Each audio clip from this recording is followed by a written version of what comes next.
하나님 말씀 신약성경 골로새서 3장 18절입니다. 신약성경 페이지로는 327쪽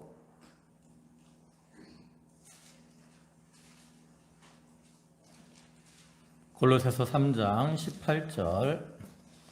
18절부터 21절까지 말씀입니다. 봉독하겠습니다. 아내들아 남편에게 복종하라. 이는 주 안에서 마땅하니라. 남편들아 아내를 사랑하며 괴롭게 하지 말라. 자녀들아 모든 일에 부모에게 순종하라. 이는 주 안에서 기쁘게 하는 것이니라. 아비들아 너희 자녀를 노엽게 하지 말지니 낙심할까 함이라. 아멘. 예, 할렐루야. 지난 한 주간도 주님의 은혜 가운데 평안하셨습니까? 오늘 이 시간에도 하나님께 예배하는 모든 성도와 가정에 하나님의 은혜와 평강이 함께 하시기를 주님의 이름으로 축원합니다. 우리가 5월을 가정의 달이라고 말을 하고요. 그래서 지난주에는 그 아브라함의 가정의 예를 들어서 하나님께 복받는 그러한 가정의 모습에 대해서 살펴봤습니다. 오늘 이 시간에도 그와 이제 연결된 그러한 말씀으로서 오늘 본문의 말씀 오면 그 가정에서 구성원들 간에 지켜야 될 그 도리와 본분에 대해서 교훈을 하고 있는데 이 말씀을 통해서 행복한 가정의 비결이라는 제목으로 함께 은혜를 나누고자 합니다. 우리가 5월을 가정의 달이라고 하면서 가정에는 여러 가지 그 5월에는 가정에 대한 여러 가지 기념일과 행사들이 많이 있지요. 우리가 잘 아는 5월 5일은 어린이날이고 5월 8일은 어버이날입니다. 그 외에도 몇 가지 가정에 대한 기념일들이 더 있어요. 11일은 입양의 날이라고 합니다. 그 다음에 15일은 스승의 날인 동시에 가정의 날이고요. 그 다음에 또 5월 셋째 주 월요일은 성년의 날이고, 그 다음에 21일은 부부의 날, 둘이 한 몸이 된다는 의미로서 부부의 날로 지켜지고 있어요. 이렇게 5월에 가정에 대한 여러 가지 기념일들을 만들고 그것을 지키는 것은 전에도 얘기했지만 가정의 행복이 그만큼 중요하기 때문이라 그랬죠. 또 세상에서도 수신제가 치국평천하 또 가화만사성 이러한 말들을 통해서 그 가정의 중요성을 강조를 합니다. 그럼에도 불구하고 시대가 가면 갈수록 이 시대는 점점 가정의 중요성을 잃어버리고 살아갑니다. 그래서 이제 점점 이혼율이 높아지잖아요. 사람들이 결혼을 했다가 쉽게 이혼을 해서 가정을 깨트립니다.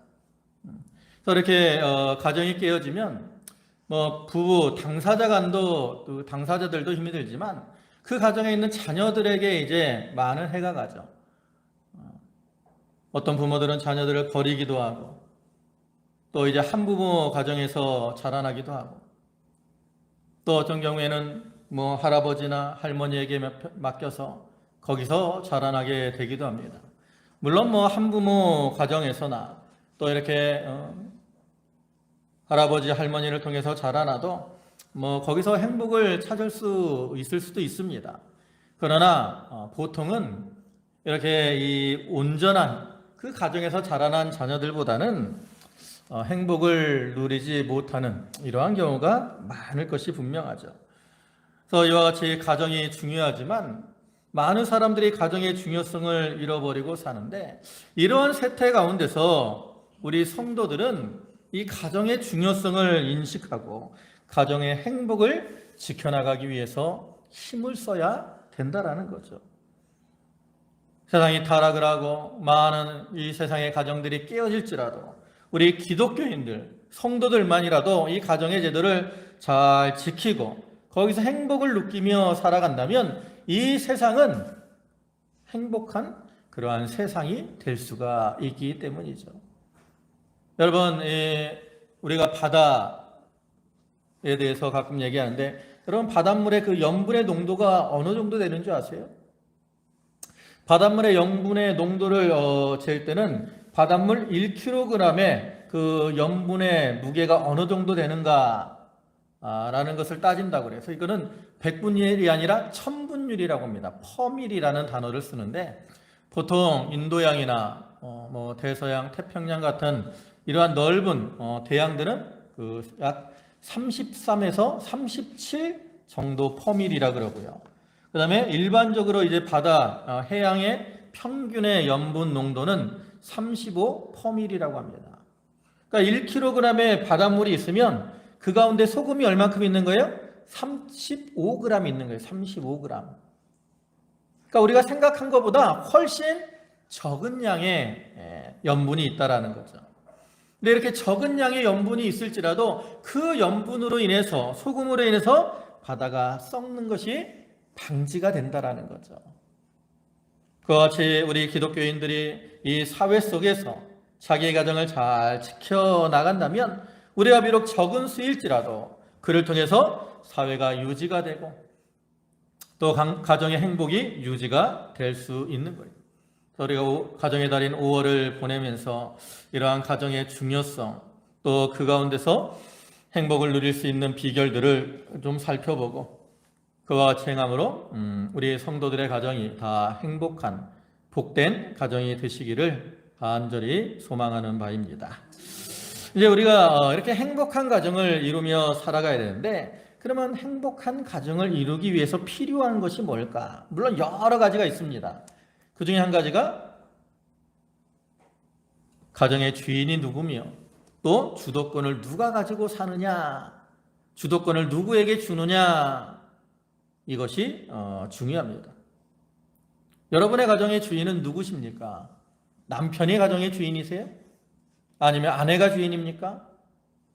아니면 자녀들이 주인입니까? 어떤 가정은 남편이 주도권을 가지고 있는 가정도 있습니다. 또 반대로 어떤 가정은 아내가 주도권을 가지고 있는 가정도 있죠. 또 오늘날 많은 가정들이 그런데 아이들에게 주도권이 있어서 부모들이 거기에 끌려다니는 이러한 가정들도 있습니다. 또 제가 옛날 결혼할 때 우스갯소리로 결혼하면 주도권을 잡아야 된다 하면서 아내들은 뭐 해야 된다고요? 남편들은 어떻게? 멸치를 볶듯이 달달 볶아야 된다 그러죠. 반면 남편들은 아내 주도권을 잡으려면 아내들은 어떻게 해야 돼요? 보고를 패듯이 패야 된다. 이러한 말들이 있었어요. 우리나라는 과거에는 주도권들을 누가 가지고 있었습니까? 주로 남편들이 가지고 있었죠. 그래서 가부장적인 그러한 남편들의 모습을 많이 볼 수 있었습니다. 근데 시대가 점점 요즘은 주도권들이 누구에게로 넘어가요? 아내들에게로 좀 많이 넘어가는 그러한 모습들도 볼 수 있죠. 근데 우리가 알아야 될 것은 남편에게 주도권이 있든지 아내에게 주도권이 있든지 중요한 것은 뭐냐? 그로 인해서 그 가정이 행복하냐 하는 거예요. 행복하냐. 여러분은 과연 누가 주도권을 가지고 있을 때 가정이 행복할 것이다 라고 생각을 하십니까? 여러분, 우리가 행복한 가정을 이루기 위해서는 우리의 가정의 주도권을 누구에게 맡겨야 되느냐? 전문가에게 맡겨야 됩니다. 전문가에게.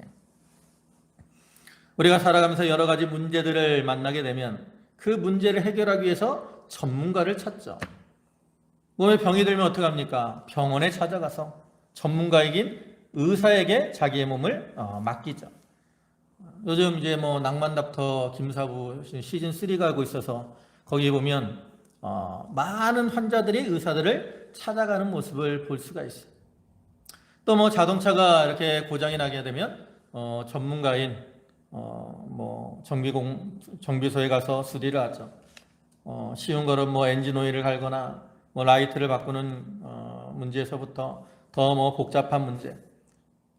우리 차도 한 달 전인가 뭐 이렇게 엔진 쪽에 문제가 생겨가지고 참 수리를 한 기억도 있는데 그런 전문가들에게 맡겨서 수리를 하고 우리가 차를 운행을 하게 되죠.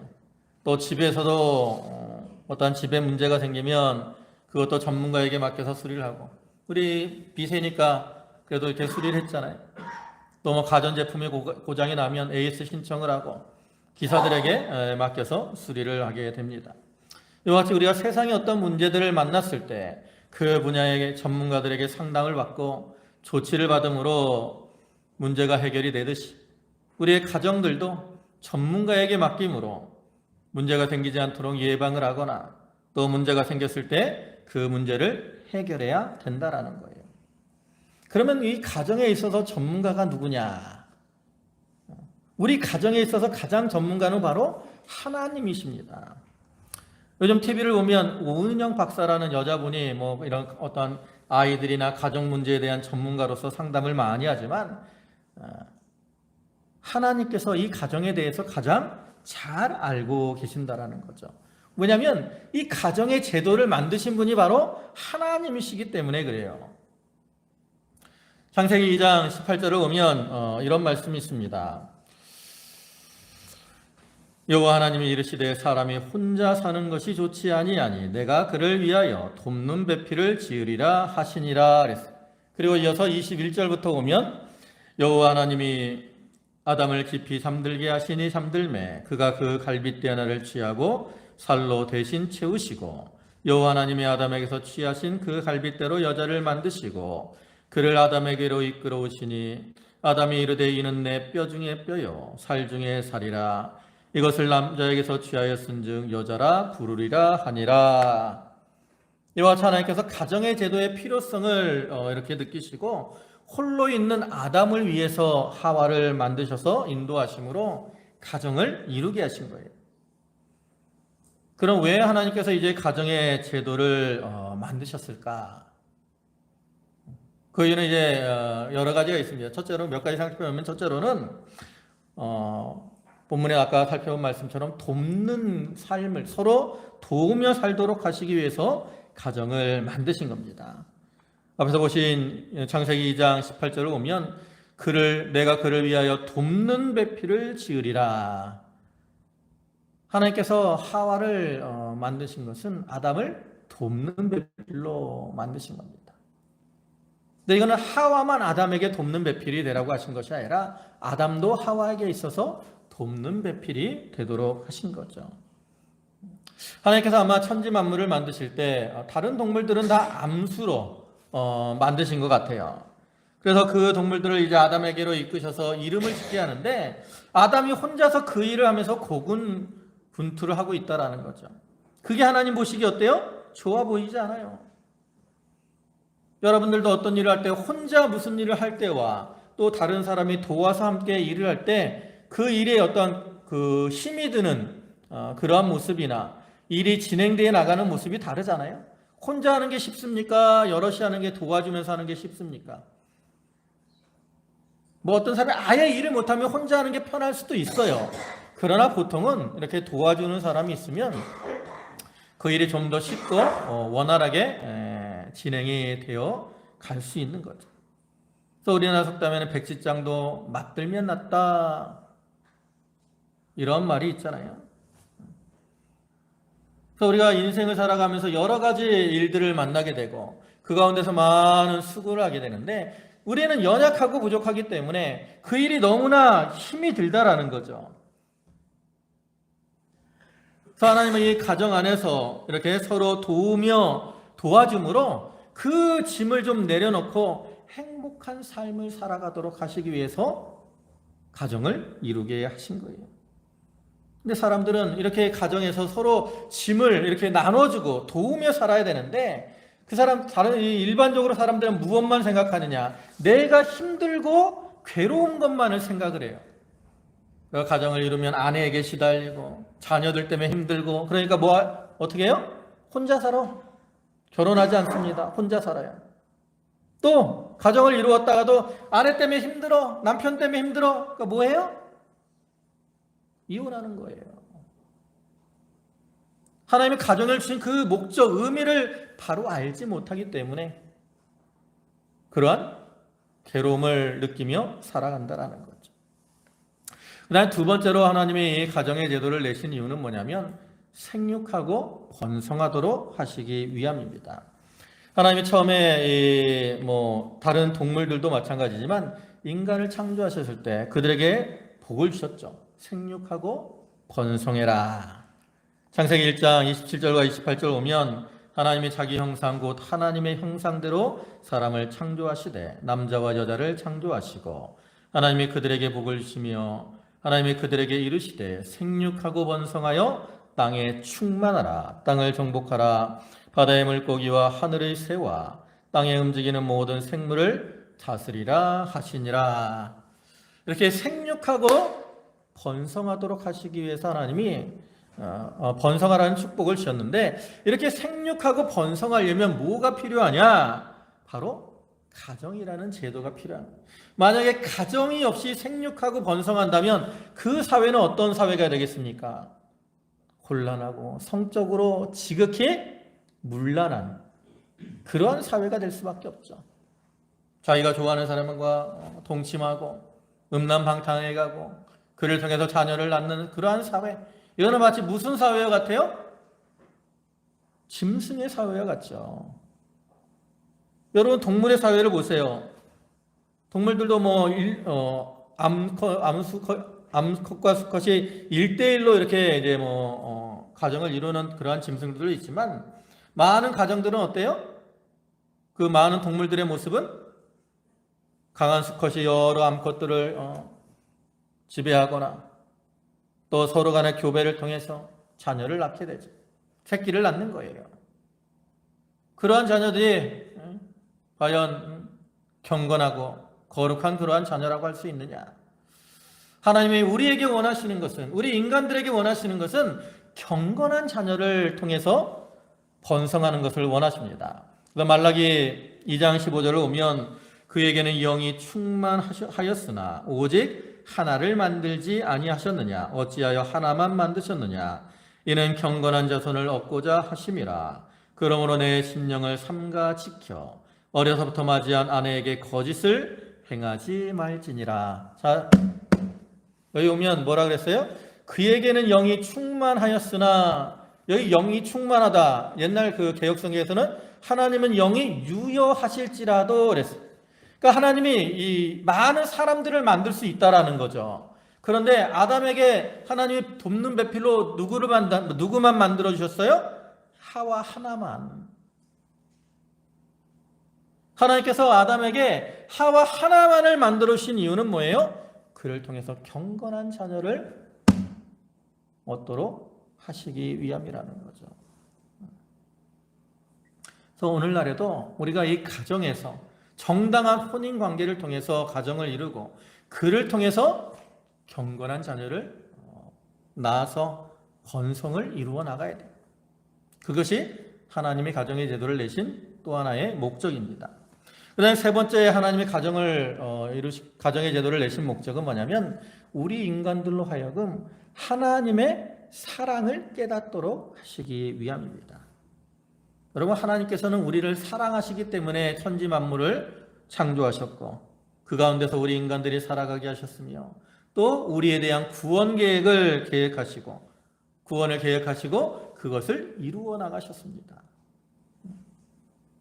그래서 성경 전체를 보면 그 하나님의 사랑에 대해서 많이 강조를 하죠. 특별히 이 신약 성경을 보면 사랑에 대해서 많이 강조하는데, 하나님의 사랑을 대표적으로 보여주는 구절이 몇 개 있지만 그 중에 한 가지가 요한복음 3장 16절입니다. 자, 다 같이 한번 읽어볼까요? 자, 여기 보세요. 자, 요한복음 3장 16절 다 같이 읽습니다. 시작.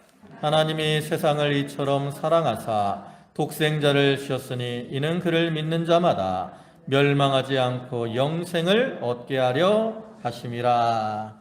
하나님이 세상을 이처럼 사랑하사, 이처럼이 뭐예요? 독생자를 주시는 것만큼, 독생자를 보내서 우리를 위해 죽게 하시고 그를 통해서 우리의 죄를 사하시고 구원해 주시는 만큼 하나님이 우리를 사랑해 주셨어요. 근데 이러한 하나님의 사랑이 오늘날 신약시대는 우리가 알기가 쉬워요. 왜? 그리스도의 희생을 통해서 하나님의 사랑이 우리에게 확증되었기 때문에. 로마서 5장에서 말씀하는 것처럼 우리가 아직 죄인이었을 때 그리스도께서 우리를 위하여 죽으심으로 우리에게 대한 자기의 사랑을 확증해 주셨다라고 말씀하는 것처럼, 그리스도의 희생을 통해서 하나님이 그 하나님의 사랑을 우리에게 확증해 주셨습니다. 확증, 증거가 있어요. 그렇기 때문에 하나님이 우리를 사랑하시는구나 라는 걸 우리가 안다라는 거죠. 근데 구약시대에 이제 하나님이 처음에 천지 만물을 창조하셨을 때 그때는 아담이 또 그러니까 그때는 하와가 만들기 전이라고 생각하면 아담이 하나님이 나를 사랑해 주시는 것을 어떻게 아느냐. 특별히 하나님은 보이는 하나님이 아니시잖아요. 그렇기 때문에 인간이 그 하나님의 사랑을 깨닫기가 어렵다라는 거죠. 하나님께서는 아담에게 그 사랑의 대상으로 하와를 만드셔서 가정을 이루게 하시고 그 가정에서 서로 사랑함으로 하나님께서 이러한 사랑을 나에게 베풀어 주시는구나 라는 그런 하나님의 사랑을 깨닫도록 하십니다. 여러분, 사랑이라는 건 일방적인 게 아닙니다. 짝사랑? 외사랑? 이런 건 사랑이 아니에요. 참된 사랑은 서로 간에 교통하는 사랑이죠.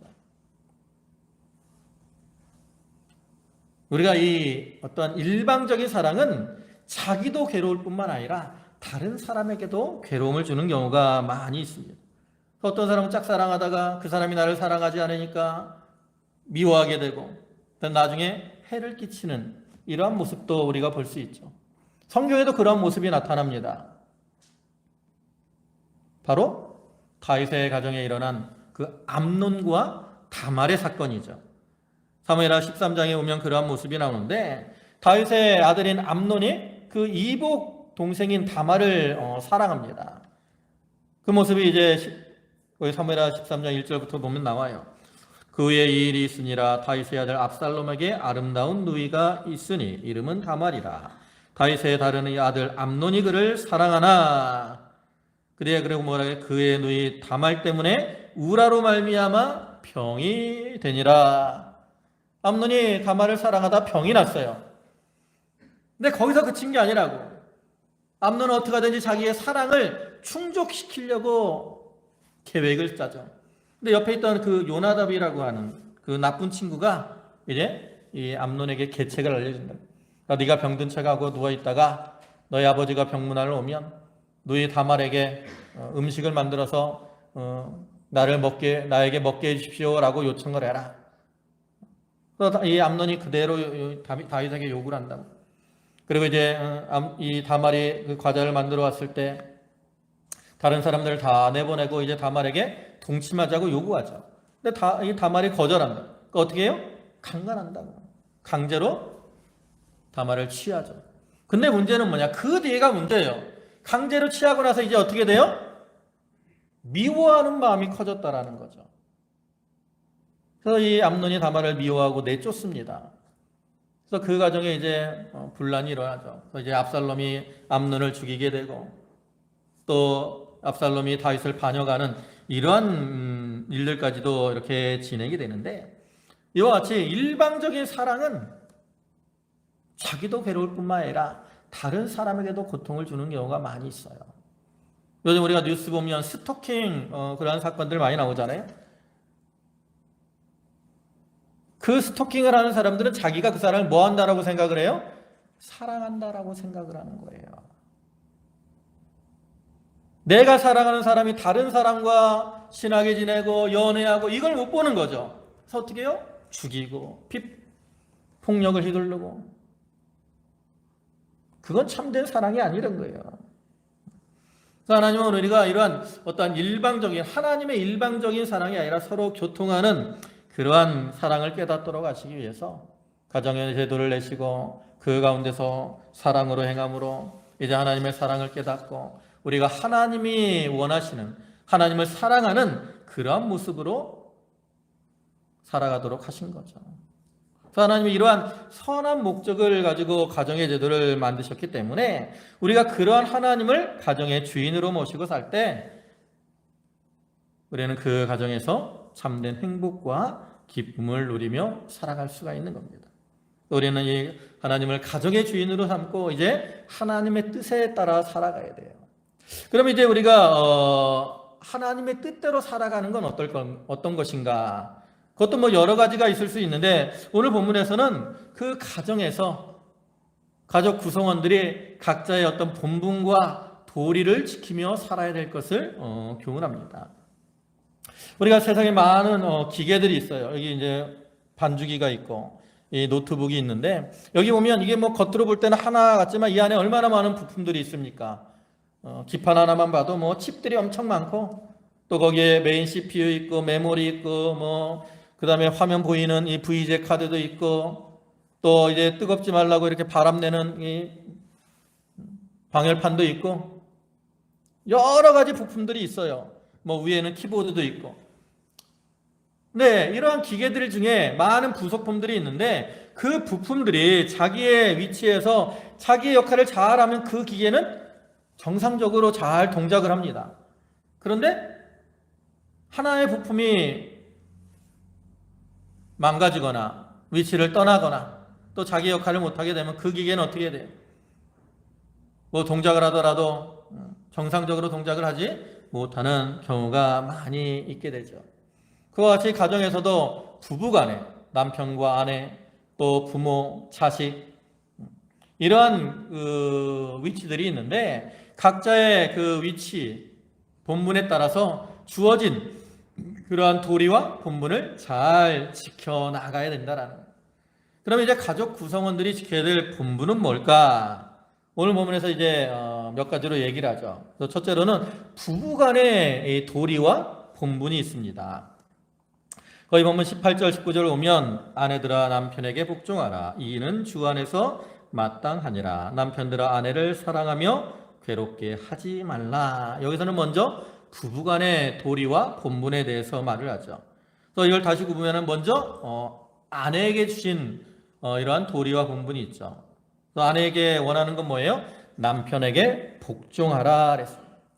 이걸 이제 에베소서에서는 좀 더 구체적으로 말합니다. 에베소 5장 22절부터 24절인데 거기 보면 아내들이여 자기 남편에게 복종하기를 주께 하듯 하라. 이는 남편이 아내의 머리됨이 그리스도께서 교회의 머리됨과 같음이니 그가 바로 몸의 구주시니라. 그러므로 교회가 그리스도에게 하듯 아내들도 범사에 자기 남편에게 복종할지니라.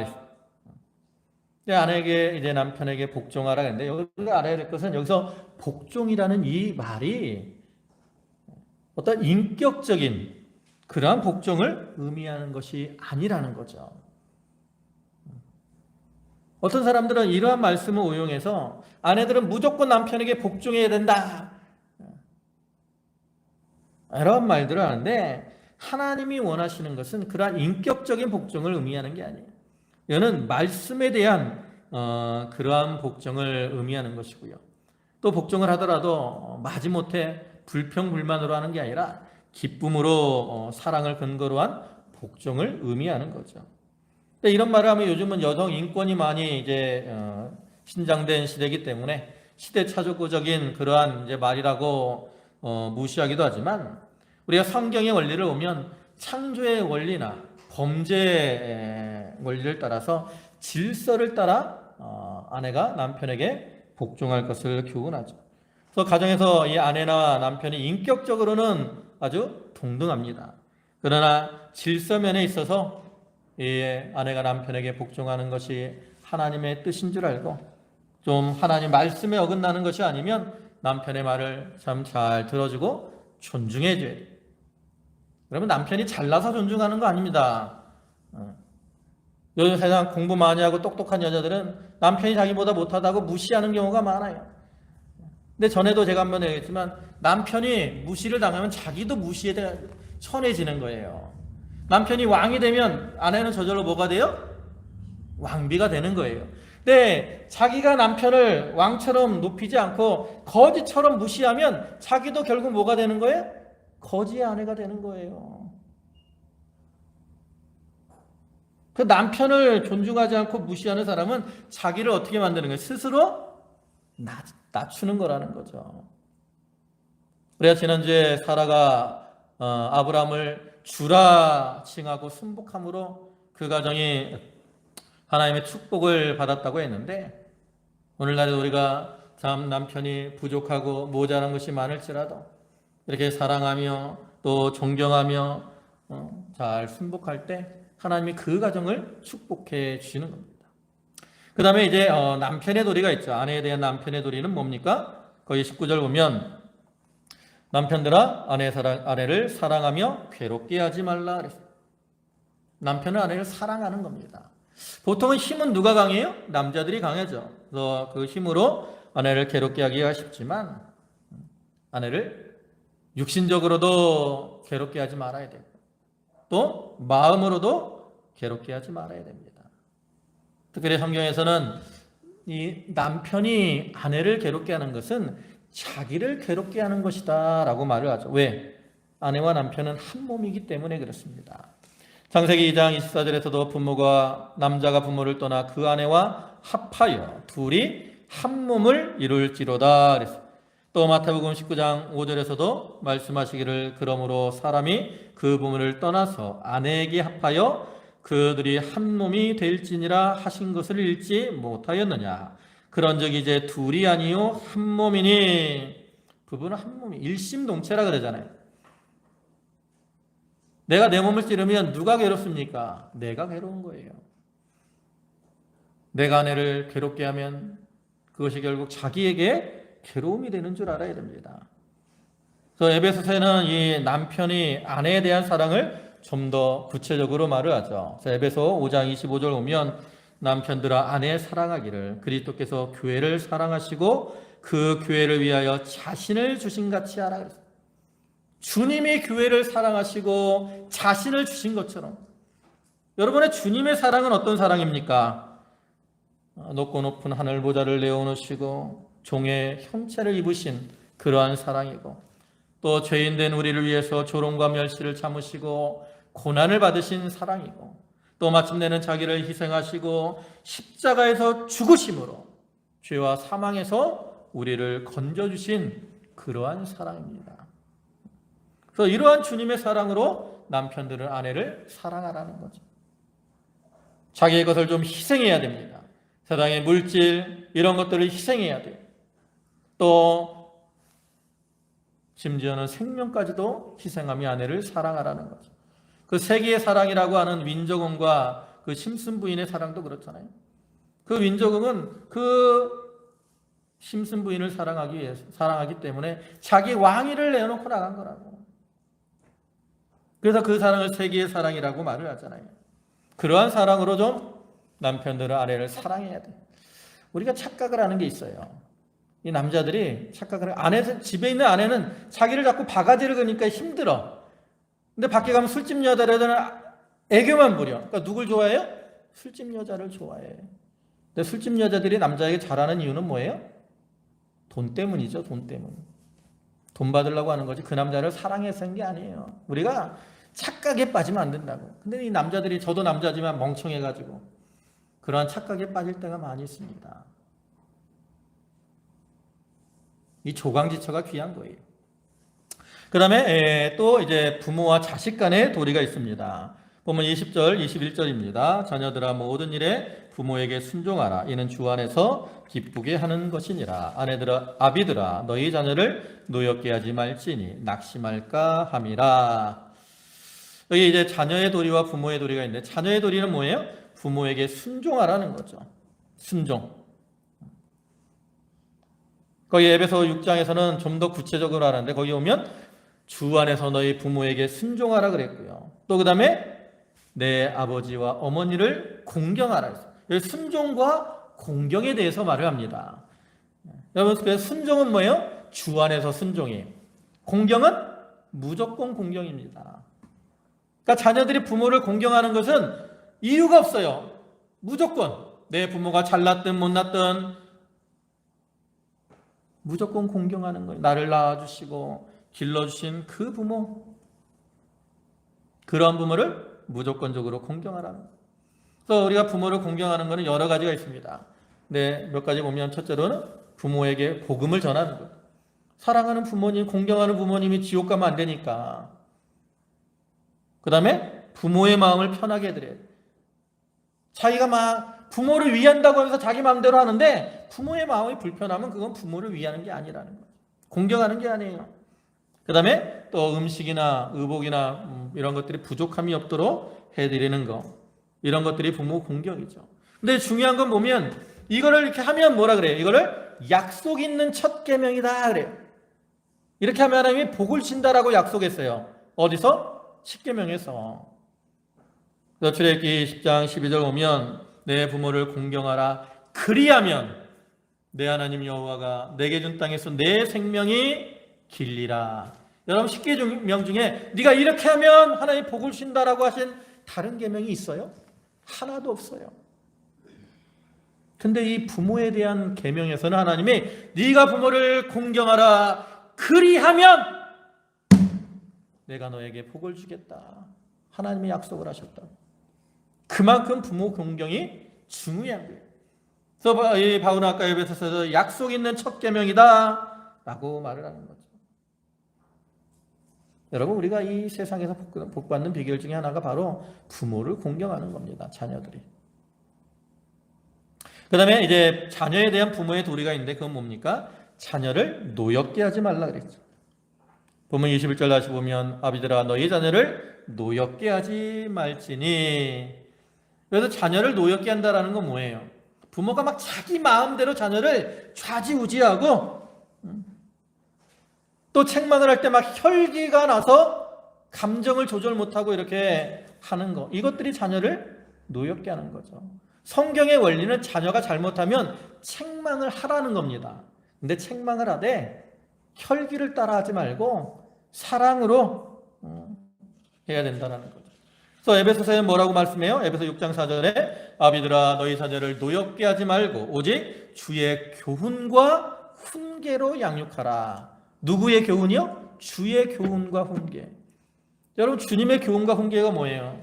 주님이 제자들을 양육하실 때 제자들이 다 잘했느냐? 그렇지 않아요. 잘못한 경우가 많았다. 그때 하나님 어떻게 하셨어요? 주님은 잘못한 것을 용서해 주시고 그들을 끝까지 사랑하시면서 양육하셨다라는 거죠. 그와 같이 우리가 자녀들이 잘못하면 좀 책망을 할지라도 사랑으로 품어주어야 될 것을 교훈하고 있는 겁니다. 이제 말씀을 마무리하겠습니다. 하나님께서 이렇게 가정의 제도를 만드시고 우리가 그 가운데서 행복을 누리도록 하셨습니다. 그러므로 우리가 이 가정에 하나님을 주인으로 모시고 하나님의 뜻대로 각자의 도리와 본분을 따라 행하며 사랑 가운데서 부족함을 채워줄 때 그 가정은 참 하나님의 뜻에 맞는 복된 가정, 행복한 가정이 되게 될 것입니다. 국가적으로나 사회적으로 그런 어려운 시기에 우리가 가정 안에서 서로 사랑하며 자기의 도리와 본분을 잘 지킴으로 그를 통해 자기 앞의 어려움을 다 이겨나가고 또 행복한 가정을 이루는 그러한 성도들이 다 되시기를 주님의 이름으로 축원합니다.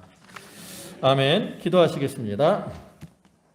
만유의 주가 되시고 자비와 사랑과 긍휼이 풍성하신 주님, 우리의 행복을 위해서 가정의 제도를 내시고 그를 통해서 생육하고 번성하며 또 서로 도우며 하나님의 사랑을 깨닫고 복된 삶을 살아가도록 하신 주님, 오늘날 이 시대가 자기를 사랑하고 돈을 사랑함으로 아버지 하나님이 이기주의가 만영하고 사랑이 식어진 시대가 되어서 가정이 깨어지고 또 그로 인한 가정의 행복을 잃어버리는 시대가 되었습니다. 아버지 하나님, 하나님이 주신 이 가정의 제도를 저희가 귀히 여기게 하시고 또 그 가운데서 각자의 도리를 잘 지키되 아내는 남편에게 복종하며 또 남편은 아내를 사랑하며 또 자녀들은 부모를 공경하며 순종하고 또 부모들은 자녀를 사랑으로 잘 양육함으로 모든 가정들이 참 행복한 가정을 이루게 하여 주시옵소서. 아버지 하나님, 오늘도 귀한 주의를 허락하여 주셨사오니 저희들 다 주님 앞에 나와 또 예배케 하시니 감사를 드립니다. 저희의 드리는 이 예배를 기뻐 받아주시고 성령의 은혜와 은총으로 충만케 하시며 또 저희 성도들 감사함으로 주님께 예물들을 드렸사오니 바치는 손길과 심령을 기억하여 주시고 하늘의 신령한 것과 땅에 기름진 것으로 저들에게 충만케 채워 주시옵소서. 예수님의 이름으로 감사하며 기도 올리옵나이다. 아멘.